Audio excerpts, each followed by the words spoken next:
పరిశుద్ధాత్మ దేవ నీకు స్థితులు స్తోత్రాలు ప్రభు. ఈ నెలలో నా తమ్ముడు దగ్గర నీకు నడిపించావు అయ్యా. మరి నువ్వు విడిసే దేవుడు కాదు, విడనాడే దేవుడు కాదు ప్రభా. మరి బిడ్డల ఆశ నెరవేరుస్తున్నావు, నీకు వందనాలు స్తోత్రాలు అయ్యా. ఎక్కడిద్దరు నా నామని ధ్యానిస్తారో అక్కడ నేను ఉంటానని సెలవిచ్చిన దేవా, మాకంటే ముందుగా మాతో నాతో ఉన్న దేవా వందనాలు స్తోత్రాలు.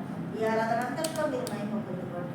పాటల ద్వారా, వర్షిప్ ద్వారా, ప్రార్థన ద్వారా, వాక్యం ద్వారా, సాక్ష్యం ద్వారా నేను నామాన్ని హెచ్చించుకోండి ప్రభా. మరి నేను ఇంకా అభివృద్ధి పరచండి. ప్రాజెక్టులు అనేకమైన ఉచితకు సహాయం దయచేయండి. దారి సరళం చేస్తున్న వందనాలు స్తోత్రాలు.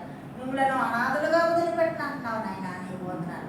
నన్ను నమ్మిన వారిని అన్నాడు సిగ్గుపరచను అంటున్నావు ప్రభా, నీకు వందనాలు స్తోత్రాలు. నీ వైపు చూసి నీ కంపెనీ నాయన రన్ చేస్తున్నారు నాయన. బిడ్డలిద్దరు నా తండ్రి, బిడ్డలిద్దరిని అత్యంతలుగా దీవించి అనేకులకు నా ఈ కంపెనీలో ఉద్యోగాలు ఇచ్చడానికి నీ కృపా కనికరాలు దయచేయండి అయ్యా. మా ప్రయాణం అంతట్లో తోడయ్యాను. నాకు ఇచ్చిన స్వస్థతను బట్టి, ఆరోగ్యాన్ని బట్టి వందనాలు నాయన. ఇదిగో ఇది నాన్న మరి ఈ యొక్క కంపెనీలో ప్రార్థిస్తున్నప్పుడు మా ప్రార్థనగా జవాబిచ్చి నేను ఆమెను హెచ్చించుకోమని, అడిగిన దానికంటే ఊహించిన దానికంటే అత్యధికముగా దీవించి అక్కర్ల ఆస్తులు తీర్చి నేను ఆమెను మహిమపరచుకోమని. ఇదిగో తమ్ముడి కుటుంబాన్ని పెద్దని నాయన వాళ్ళ అమ్మగారిని నా తండ్రి వీళ్ళని ఆశీర్వదించి దీవించి వారక్కర్ల ఆస్తులు నేను ఆమెలో తీర్చి మహిమ పొందుకోమని యేసయ్య నామములో అడుగుతున్నాను తండ్రి.